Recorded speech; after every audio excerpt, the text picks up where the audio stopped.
The MAC10 code. Use it to get a 10% discount on any device from Bullworker.com. And if you are happy with your purchase, then be sure to send the company an email on this address right here with your order number and let them know that it was me, Machismo, who sent you. Recently I got this comment from one of my subscribers where I was informed that I let this person down and I forgot to explain how to actually change springs in a video that was fittingly named All About Springs. Well, Gary, I didn't forget anything. I just never really considered that people needed another tutorial on changing springs. Because as you stated yourself, the Bullworker company, the channel, has already done a lovely job providing a simple and straightforward tutorial for changing springs. But then it occurred to me that when it comes to Bullworkers, I am the first person they come to ask for guidance.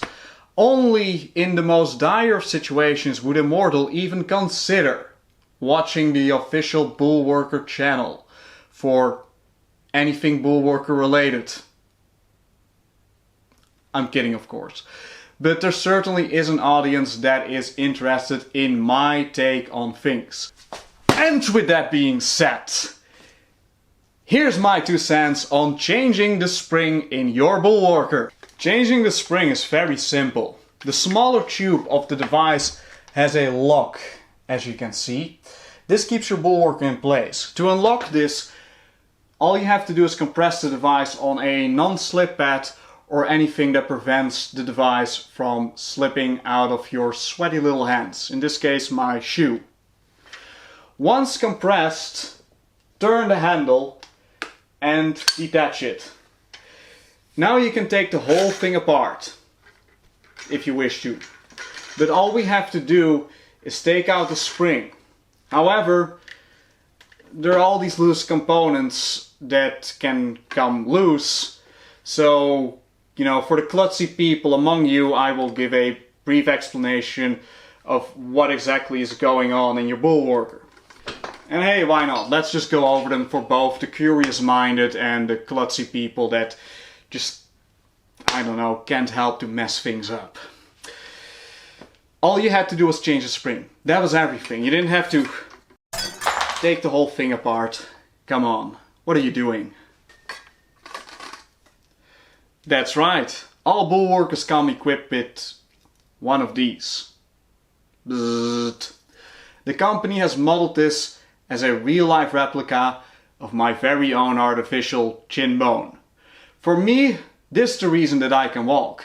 For the Bullworker company, it's just a thing that helps to keep the spring in place. Anyway, you gotta place the spring on top of this. Or what you could also do, and not many people know this, you can also place the spring like this. It actually doesn't matter. Isn't that crazy? That's a little bit of high-level trivia that I'm sharing just with you. Yes, you, and no one else. So this tube here can also be taken out. Sometimes it will come loose when you open your device, but usually it won't. So what is really important here is that if you put your device back together, you want to ensure that this part of the plastic tube matches this part of the metal tube.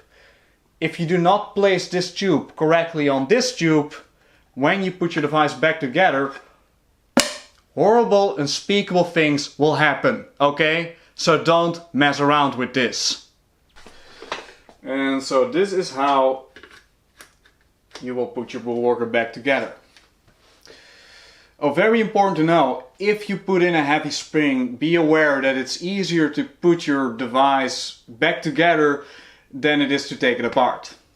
In other words, if you are not strong enough, it could very well be that if you put in a spring that you cannot compress, that there is a good possibility that you will not be able to take out the spring. You do not want to underestimate this thing for its strength challenging capabilities. For this reason, I recommend that you do not use the heavy spring at all if you are not a Bullworker expert.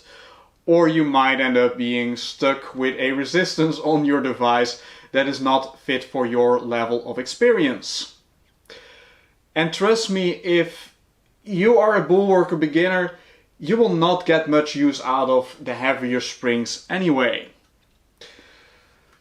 The Bullworker company recently released a new heavier spring, and I think almost no one can fully compress the previously heaviest one, the black one. I will demonstrate that right now.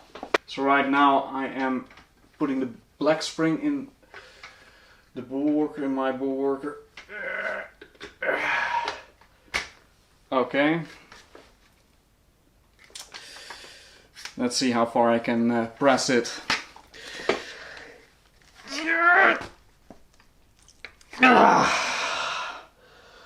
120. So, you know, I've not been training this for a while, but yeah, I mean, that shows that it is challenging, and I'll show you how easy it is to take it out. And this is for a Bullworker expert, mind you. Okay, that's quite easy actually. But if you're not an expert, then be very careful, especially with the steel bow. With steel bow it's a lot harder actually, I found. Yeah. So there's one last thing. If you cannot compress the tube of your device because the resistance is too high and your handle gets stuck like this, as I'm demonstrating right here, this can happen. Do not compress the handle because you will bend the locking mechanism of the tube. Okay? And that's all you have to know. If you found this video helpful, then share it around and subscribe if you were not already. See you next time, and get to Bullwork.